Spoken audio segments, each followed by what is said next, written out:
Hello साथियों, मैं Anoop Singh A to Z classes के इस ऑनलाइन प्लेटफॉर्म पर आप सभी का स्वागत करता हूं। साथियों, आज हम लोग देखने वाले हैं जो 4 जुलाई का महत्वपूर्ण घटना है।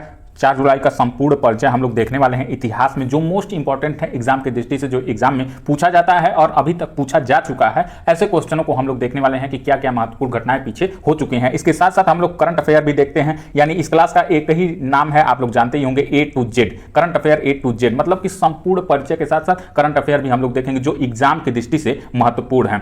आइए शुरू करते हैं। पहला है आज ही के दिन, यानी 4 जुलाई को क्या क्या हुआ था। तो आज ही के दिन 1776 में अमेरिका स्वतंत्र हुआ था। आप जानते हैं कि सबसे बड़ा देश, मतलब कि पूंजीवाद के रूप में, अर्थव्यवस्था के रूप में अमेरिका को माना जाता है। सभी देशों का देश माना जाता है अमेरिका को। ये भी कहीं ना कहीं इंग्लैंड का गुलाम रह चुका है।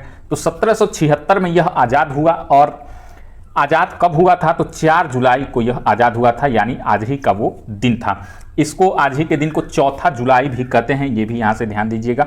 या इस दिन यानी अमेरिका में 4 जुलाई के दिन स्वतंत्रता की घोषणा के उपलक्ष्य में एक संघीय अवकाश है, मतलब कि अवकाश होती है हर साल। ठीक है, इसको यहाँ से ध्यान रखिएगा। यानी अमेरिका स्वतंत्रता दिवस कब मनाया जाता है? तो 4 जुलाई को मनाया जाता है।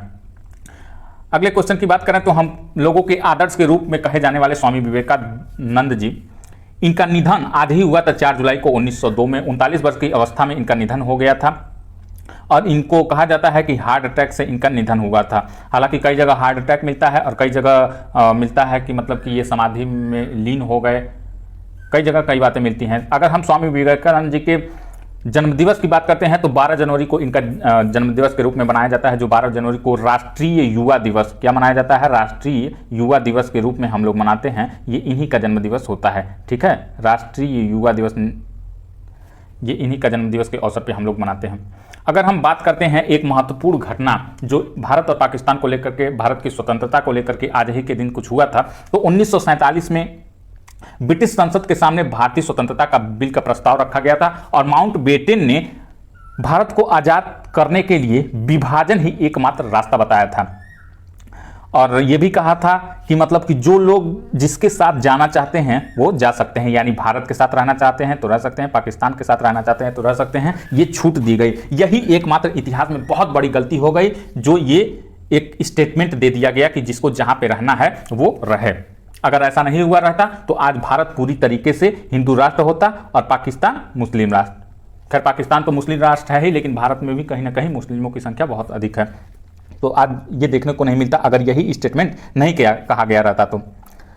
खैर, आज ही के दिन 4 जुलाई के दिन 1947 में ब्रिटिश पार्लियामेंट में ये पेश किया गया था और इसका नाम भी दिया गया था। क्या नाम दिया गया था? तो इसका नाम दिया गया था द इंडियन इंडिपेंडेंस एक्ट। इसको यहाँ से ध्यान रखिएगा।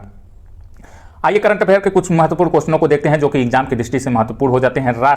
स्टार्टअप 20 शिखर सम्मेलन कहाँ पे शुरू हुआ है? तो यह भारत की G20 अध्यक्षता के तहत, आप जानते होंगे कि भारत में G20 की अध्यक्षता कर रहा है। इसमें स्टार्टअप 20 संवाद समूह द्वारा आयोजित स्टार्टअप 20 शिखर सम्मेलन का आयोजन आज, मतलब कल ये हुआ था।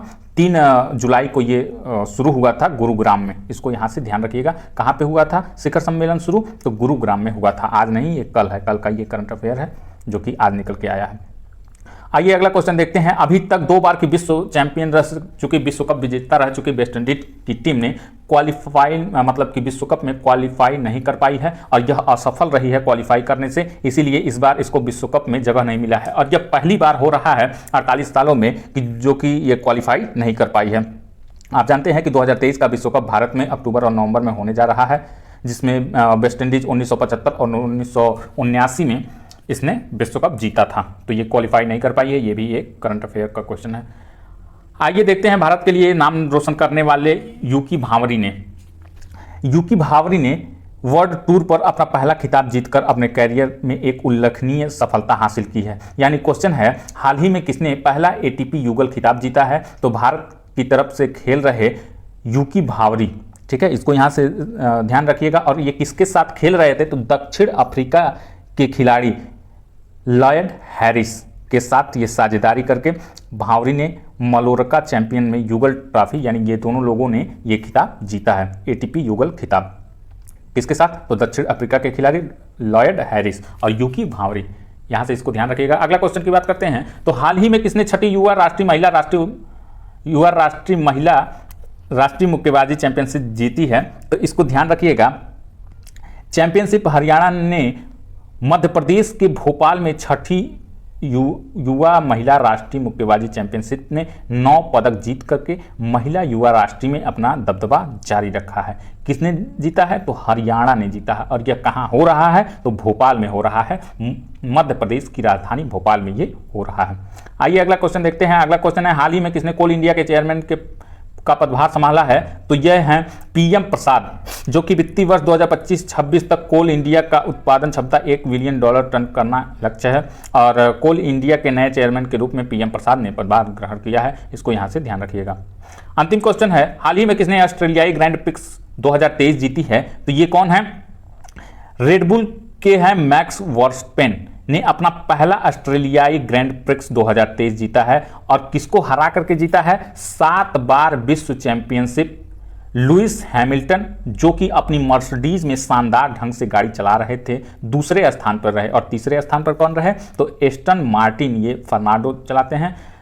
एस्टन मार्टिन के फर्नांडो अलोंसो पद्मावत की तीसरी जगह भरने वाले हैं।